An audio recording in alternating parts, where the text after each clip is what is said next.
दोस्तों, आज हम आपके लिए लेकर आए हैं किताब practical steps to think and grow rich by Napoleon Hill. इसका अनुवाद किया है डॉक्टर सुधीर दीक्षित ने। तो चलिए शुरू करते हैं इस किताब को, जो आपको प्रैक्टिकल स्टेप्स बताएगी अमीर बनने के।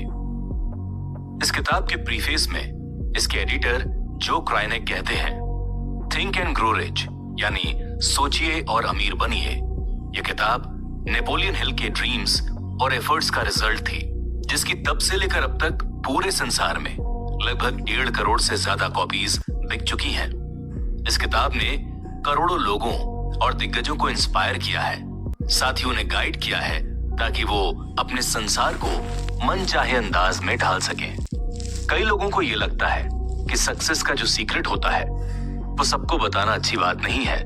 कोई दूसरा होता तो यही सोचता कि इस सीक्रेट को सीक्रेट ही रखना चाहिए, जिसकी जानकारी कम से कम लोगों को हो। लेकिन कार्नेगी और हिल ये बहुत ही ज्यादा इंटेलिजेंट थे। ये जानते थे कि दौलत और खुशी ऐसी चीज नहीं है जो एक को मिलने से दूसरे के लिए घट जाए। वो जानते थे कि दौलत और खुशी बिल्कुल जीरो से पैदा हो सकती हैं, बशर्ते एक थॉट हो, एक डिजायर हो और इसे साकार करने के लिए आप अपनी इंटेलिजेंस, अपनी प्लानिंग, साथ ही अपने पैशन का इस्तेमाल करें।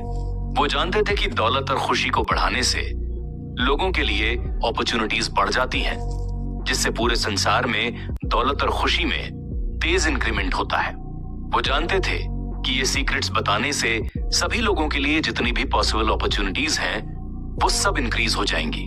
आज के डिजिटल वर्ल्ड में लोग हो या आइडियाज, सब एक पल में सक्सेसफुल होते हैं, लेकिन अगले ही पल गुमनामी के अंधेरे में खो जाते हैं। लेकिन कार्नेगी और हिल का सक्सेस का फॉर्मूला इसलिए स्टेबल बन चुका है क्योंकि इसकी जड़ें नेचर और ह्यूमन बिहेवियर से मिलने वाली इंटेलिजेंस और उसके ट्रूथ में छुपी हुई हैं। लोग अब भी उसी तरह सोचकर अमीर बनते हैं जिस तरह सैकड़ों या हजारों साल पहले बनते थे। ये सीक्रेट बिल्कुल भी नहीं बदला। सीक्रेट जानने और इस पर अमल करने से आप भी दौलत और खुशी को अपनी ओर अट्रैक्ट कर लेंगे, जितना आपने कभी शायद इमेजिन भी नहीं किया होगा उतना। थिंक एंड ग्रो रिच नाम की इस किताब की सक्सेस परमानेंट है और करोड़ों लोग इसके प्रिंसिपल्स पर अमल कर चुके हैं। लेकिन ये किताब हर उस व्यक्ति को पढ़नी चाहिए जो इन प्रिंसिपल्स को अपने जीवन में उतारना चाहता है, जिन्हें नेपोलियन हिल ने बहुत ही केयरफुली इकट्ठा किया था, जिनका उन्होंने एनालिसिस किया था, उन्हें छांटा था और उनके बारे में अच्छे से विचार किया था। यह किताब उन प्रिंसिपल्स को और हिल की गाइडेंस को हर इंसान के लिए ज्यादा इजी बनाती है। इस बुक का ये edition think and grow rich में जितने भी प्रिंसिपल्स दिए गए हैं उनका निचोड़ पेश करता है। ये उन्हें सरल रूप में पेश करता है ताकि बुद्धि के मोतियों की तलाश में आपको पैराग्राफ्स की खुदाई करने की जरूरत ना रहे। क्या करना है इसके बजाय ज्यादा ध्यान इस बात पर दिया गया है कि इसे कैसे करना है। इस एडिशन में कुछ एडिशनल बिहेवियरल एडवाइस जोड़कर इसे थोड़ा डिटेल में समझाया गया है। इसके अलग अलग चैप्टर्स में, अलग अलग पार्ट्स में सक्सेस की स्टोरीज हैं, जो उस पर्टिकुलर चैप्टर में बताए गए प्रिंसिपल्स की मिसाल है।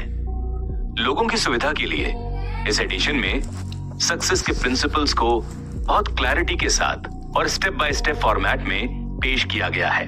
हम सक्सेसफुल हुए हैं या नहीं, इसका डिसीजन सिर्फ आप ही कर सकते हैं। जैसा हम अपने साथ के लोगों और अपने कस्टमर्स से कहते हैं, आपकी सक्सेस हमारी सक्सेस है। अगर इस फील्ड में हमारे एफर्ट सक्सेसफुल होते हैं तो आपको कार्नेगी और हिल की सक्सेस के फॉर्मूले को ज्यादा अच्छी तरह से समझने और इस पर अमल करने में मदद मिलेगी। ये फॉर्मूला आपकी लाइफ के सभी एस्पेक्ट्स में आपको सक्सेस दिलाएगा और इस तरह हम अपने मकसद में सक्सेसफुल होंगे। हमें वाकई उम्मीद है कि हमारे एफर्ट से आपको बहुत ज्यादा बेनिफिट होगा। चीफ एडिटर जो क्राइनेक, JMW ग्रुप इंक। तो चलिए शुरू करते हैं। थॉट एक निश्चित धारणा है जिसे उद्देश्य, लगन, तीव्र इच्छा और विश्वास के साथ मिलाने पर यह दौलत के संग्रह में बदल जाती है। अपने थॉट्स को कंट्रोल करने की योग्यता ही हमें अपनी रियलिटी का निर्माण करने की क्षमता देती है। दौलत एक मेंटल स्टेट से, एक डेफिनेट गोल से शुरू होती है, जिसमें बहुत कम मेहनत लगे या बिल्कुल भी ना लगे। चैप्टर 1, थॉट्स की ताकत को यूज करें, यानी विचारों की शक्ति का दोहन करें। हमारे सारे अचीवमेंट्स एक थॉट से ही शुरू होते हैं। दरअसल आप ये बुक पढ़ ही नहीं रहे होते अगर आपने पहले ही इसे पढ़ने के बारे में ना सोचा होता। सफलता पाने के मामले में एक थॉट, एक धारणा या एक इरादे से कहीं ज्यादा होता है। थॉट यानी विचार आपके कर्म का इंजन है, यानी ये कोई अस्थिर धारणा नहीं है, बल्कि एक मानसिकता है, एक मेंटल स्टेट है।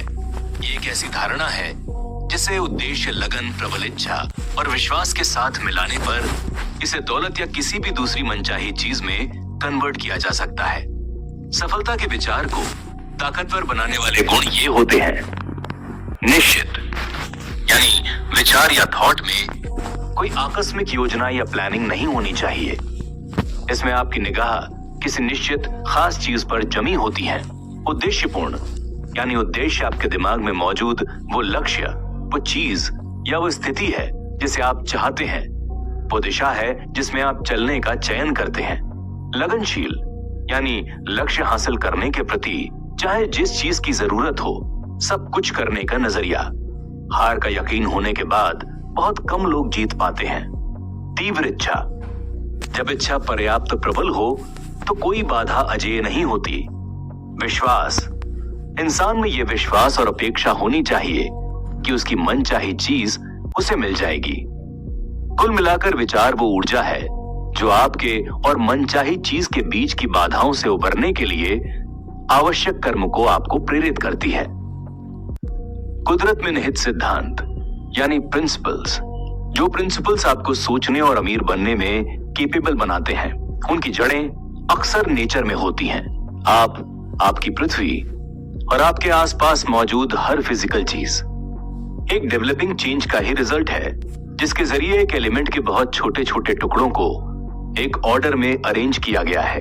यही नहीं, इस पृथ्वी और आपके शरीर की अरबों खरबों सेल्स में से हर सेल्स और एलिमेंट के हर मॉलिक्यूल की शुरुआत एक एनर्जी के रूप में हुई है। आपकी डिजायर आपके थॉट्स को कंट्रोल करती है, यानी आपके थॉट्स का आवेग एक एनर्जी का ही रूप है।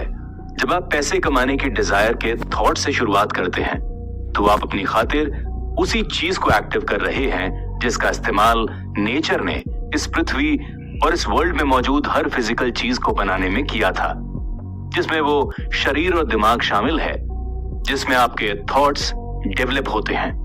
जहां तक साइंस पता लगा पाया है, हमारी ये धरती पूरी तरह से एलिमेंट्स और एनर्जी से बनी है।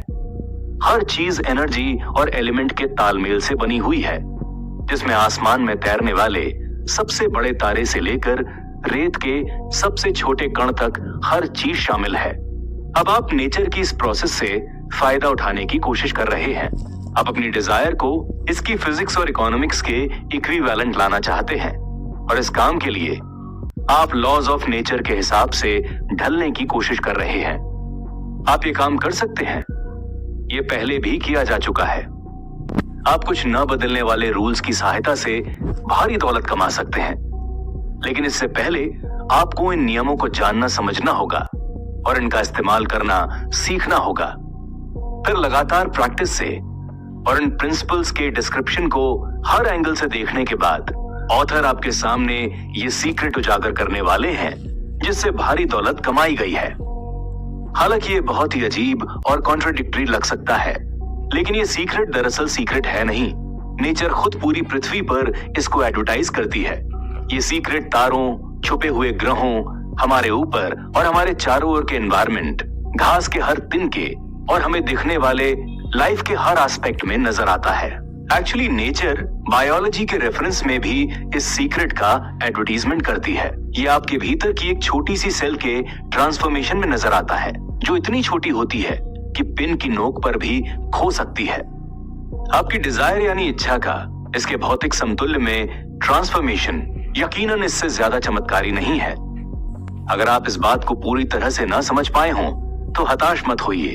अगर आप लंबे समय से मानसिक कार्य प्रणाली के स्टूडेंट नहीं हैं, तो आपसे अपेक्षा भी नहीं की जाती है कि पहली बार पढ़ने पर ही आप इस चैप्टर में बताई गई सारी बातों को पूरी तरह से समझ लेंगे, लेकिन समय के साथ आप अच्छी प्रोग्रेस करेंगे। आगे आने वाले प्रिंसिपल आपकी इमेजिनेशन की समझ का रास्ता खोल देंगे। जब आप इस फिलॉसफी को पहली बार पढ़ते हैं तो जितना समझ में आए उसे ग्रैब करने की कोशिश करें।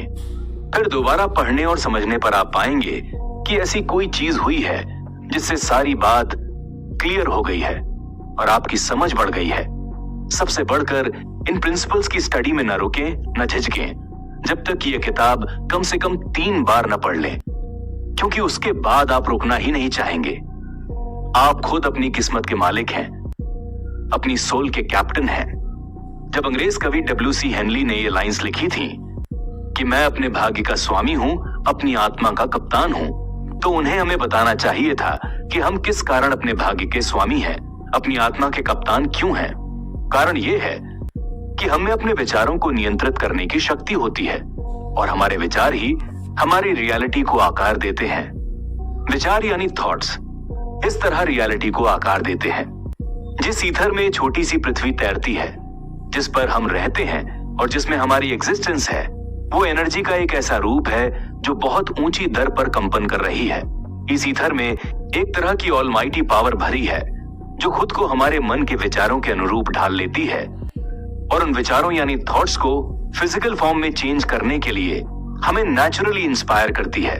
ये ताकत या पावर डिस्ट्रक्टिव थॉट्स और कंस्ट्रक्टिव थॉट्स के बीच में कोई भेदभाव नहीं करती।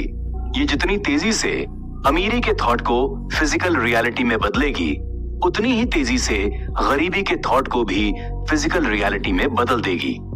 हम अपने दिमाग में जो स्ट्रॉन्ग थॉट्स रखते हैं, उनसे हमारा दिमाग चुंबक जैसा बन जाता है और कुछ अननोन रिसोर्सेस के जरिए ये चुंबक यानी ये दिमाग रूपी मैग्नेट हमारे थॉट से मेल खाने वाली तमाम पावर्स को, लोगों को और लाइफ की सिचुएशंस को हमारी ओर खींच लेता है। हम बहुत सारी दौलत इकट्ठी कर सकें, इससे पहले हमें अमीरी की प्रबल इच्छा यानी स्ट्रॉन्ग डिजायर से अपने दिमाग को पूरी तरह से भर लेना चाहिए। हमें